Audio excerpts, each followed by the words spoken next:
पहला विश्व युद्ध जिसने दुनिया को दो खेमों में बांट दिया।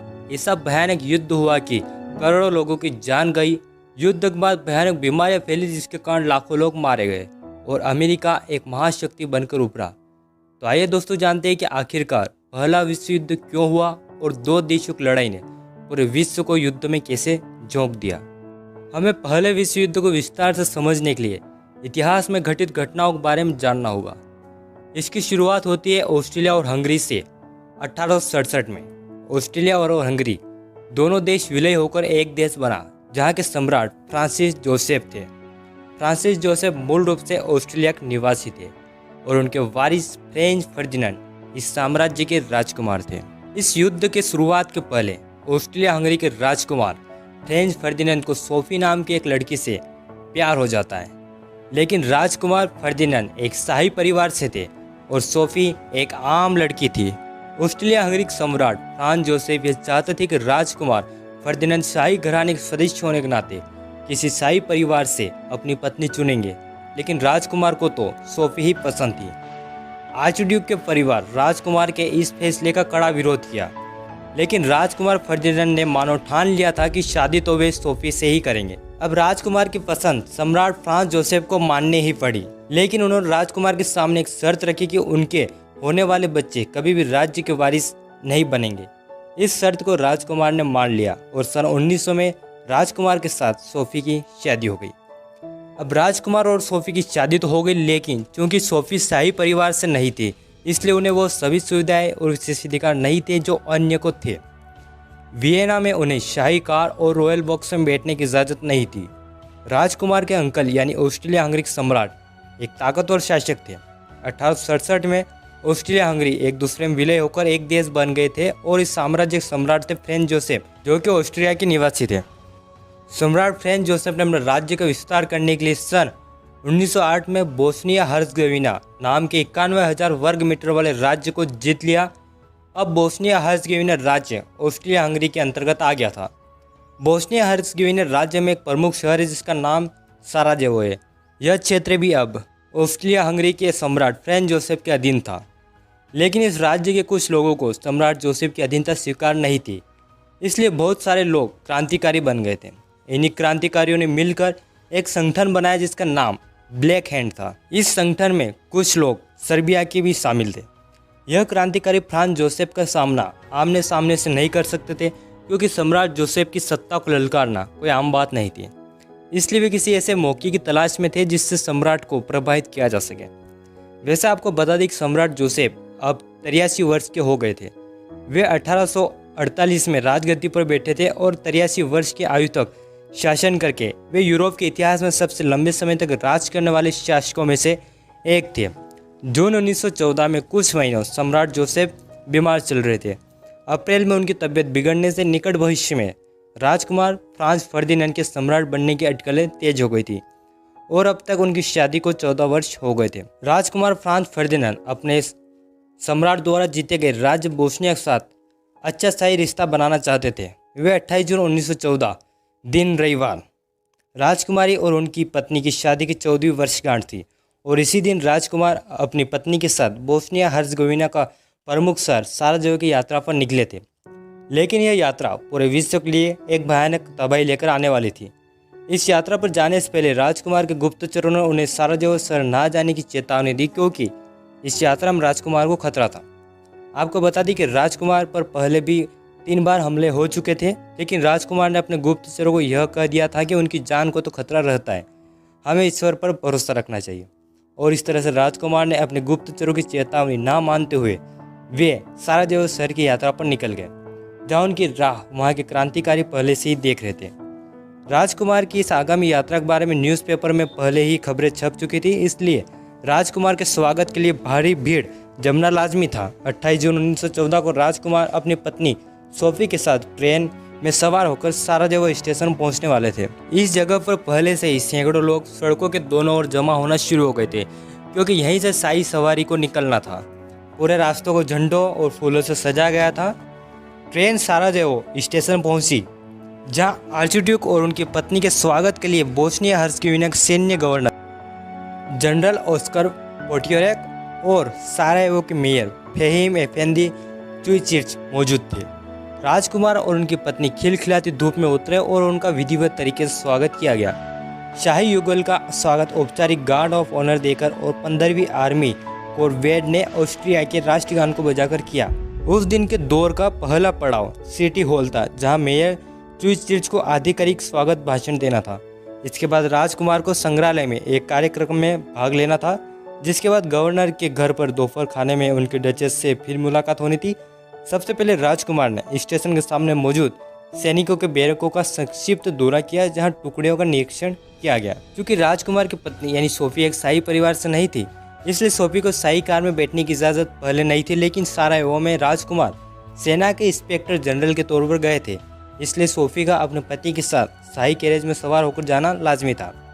इसके बाद ये शाही जोड़ा एक खुली छत वाली कार में सवार हुआ, जिसकी रक्षा करते हुए जनरल पोटियोरिक और फ्रांस हेरेखेच चल रहे थे। इसके बोनट पर शाही ध्वज लहरा रहा था। इसी क्षेत्र में एक नदी पड़ती जिसका नाम मिलियातास्का है। इसी नदी किनारे एप्पल घाट के साथ साथ गाड़ियों का काफिला शहर में से होते हुए बढ़ा। शहर के पूर्व में स्थित पुराने तुर्की किले के तोपों से 24 गोले दाग कर दौरा शुरू होने की घोषणा की गई। जब राजकुमार और सोफी की कार दोनों ओर लोगों की भीड़ लगी गलियों से गुजरे तो कुछ लोग चिल्लाए, जीवियो, यानी कि आपकी उम्र लंबी हो। राजकुमार को देखने के लिए सैकड़ों की तादाद में लोग आए होते हैं। इन्हीं लोगों की भीड़ में कुछ क्रांतिकारी भी आए हुए थे, जो आज राजकुमार का काम तमाम करने के लिए आए हुए थे। रास्ते में मोड़ आया, तब यह सब गाड़ियाँ धीमी हो गई। इसी का फायदा क्रांतिकारियों ने उठाते हुए राजकुमार की खुली छत वाली कार पर बम फेंका। लेकिन राजकुमार और सोफी की किस्मत मान कि बम कार के बोनट से टकराते हुए पीछे की तरफ गिरा और भयंकर विस्फोट हुआ। बम फूटते ही बम फेंकने वाले शख्स ने अपनी जेब से साइनाइड की गोली निकाली और खा ली और फिर एक कैनाल में कूद गया। लेकिन वह शख्स बच गया और उसी समय उसे गिरफ्तार कर लिया गया। राजकुमार ने गाड़ी रुकवाई। उन्होंने पीछे देखा तो कुछ अफसर और लोग गंभीर रूप से घायल थे। राजकुमार ने घायल व्यक्तियों को हॉस्पिटल भिजवाने का आदेश दिया और वे टाउन हॉल की तरफ रवाना हो गए। टाउन हॉल पहुंचकर राजकुमार ने अफसरों पर गुस्सा निकाला और सारे कार्यक्रम स्थगित कर दिए गए। अब राजकुमार अपनी पत्नी के साथ मिलिट्री हॉस्पिटल की तरफ बढ़े, क्योंकि वे घायलों से मिलना चाहते थे। मिलिट्री हॉस्पिटल उसी राह पर था जिधर से वे आए थे, इसलिए सड़क पर अभी भी काफ़ी भीड़ लगी हुई थी और इस भीड़ में क्रांतिकारी भी मौजूद थे। वापसी के समय एक 19 वर्षीय सर्बिया के क्रांतिकारी ने राजकुमार को निशाना साधते हुए गोलियां चलाई, जिससे राजकुमार के साथ साथ सोफी भी मारी गई और इस तरह से राजकुमार और उनकी पत्नी सोफी मारे गए। ऑस्ट्रिया हंगरी के सम्राट फ्रांस जोसेफ इस घटना को नीति मानकर शांत रहे, लेकिन उनके विदेश प्रधान और उनके सेनापति ने सम्राट को सर्बिया के खिलाफ भड़काया, क्योंकि राजकुमार की हत्या करने वाला शख्स सर्बिया का रहने वाला था और ऑस्ट्रिया हंगरी के दक्षिण में स्थित सर्बिया, इन दोनों देशों में आपसी दुश्मनी थी। ऑस्ट्रिया हंगरी के सम्राट फ्रांस जोसेफ को उनके विदेश प्रधान और सेनापति ने भड़काया था कि राजकुमार की हत्या का बदला लिया जा सके और सर्बिया को जीतकर उसे ऑस्ट्रिया हंगरी में शामिल कर ले। 23 जुलाई 1914 राजकुमार की हत्या के ठीक 25 दिन बाद ऑस्ट्रिया हंगरी ने 10 बातों का अल्टीमेटम प्रस्ताव सर्बिया को भेजा, जिसमें सर्बिया ने 10 में से 8 बातों को स्वीकार कर लिया गया, लेकिन 2 बातों को अस्वीकार करने के लिए क्षमा मांगी, क्योंकि इन 2 बातों से सर्बिया का राष्ट्र धर्म भंग होता था। इस पर ऑस्ट्रिया हंगरी ने 28 जुलाई 1914 के दिन ऑस्ट्रिया हंगरी ने सर्बिया के उत्तर पश्चिम क्षेत्र में लॉन्ग रेंज टैंकों से गोले बरसाने शुरू कर दिए और इस तरह से विश्व युद्ध का आगाज हुआ। धीरे धीरे इन दोनों देशों के साथ अन्य देश जुड़ते गए। उस समय प्रिंस बिस्मार्क ने 39 छोटे छोटे जर्मन निवासी राज्यों को मिलाकर 1871 में जर्मनी नाम का एक राज्य का गठन किया। इन 39 राज्यों में से पर्शिया का विलियम केचर इस जर्मन साम्राज्य का सम्राट बना, जिसके कारण पूरा यूरोप में भय का वातावरण छा गया।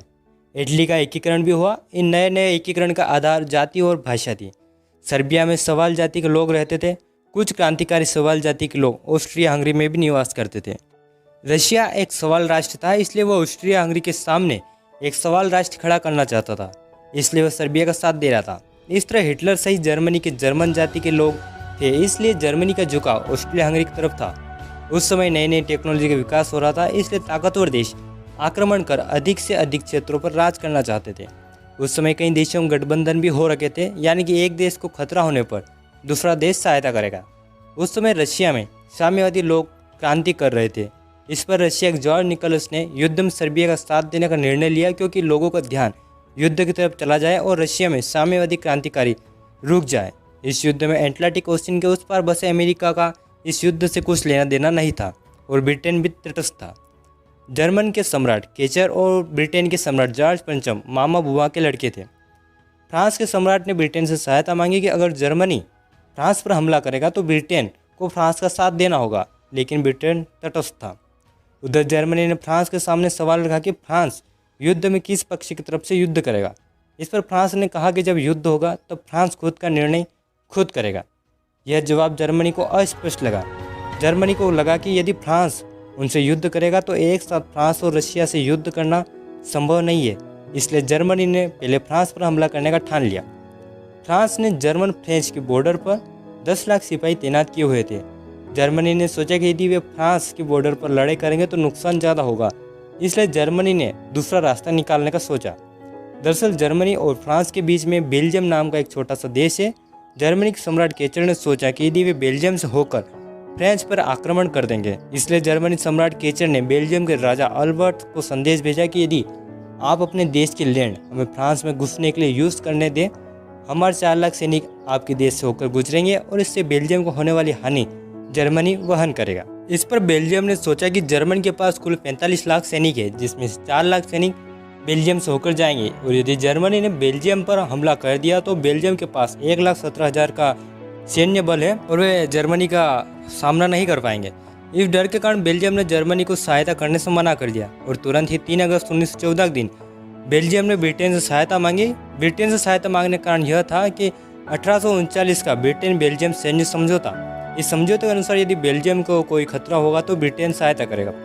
उधर ब्रिटेन ने सोचा कि अगर जर्मनी फ्रांस को जीतकर इंग्लिश समुद्र को पार कर उनके देश तक पहुंच जाएगा और निष्क्रिय होने के कारण उनकी सरकार भी गिर सकती है। 4 अगस्त 1914 बेल्जियम के विरोध के बावजूद जर्मन सैनिक बेल्जियम में घुसे। बेल्जियम से संधि करने के कारण ब्रिटेन भी इस युद्ध में कूद गया और इस युद्ध में ब्रिटेन के साथ वह देश भी शामिल थे जहाँ ब्रिटेन का राज था, इसलिए ब्रिटेन की तरफ से सबसे बड़ा सैन्य बल यानी भारतीय सेना भी इस युद्ध में शामिल हो गया। महाकाय भारतीय सेना में से कुछ टुकड़ियां यानी 8,50,000 सैनिक जहाज में युद्ध करने के लिए ब्रिटेन भेजे गए। इधर ईरान, इराक, तुर्क में उस समय बड़े वाहन या गाड़ियां नहीं थी, इसलिए वहां से अश्व और ऊंट ले जाए गए। इस युद्ध में भारत के 80,000 सैनिक शहीद होने वाले थे, 60,000 से भी अधिक सैनिक घायल होने वाले थे।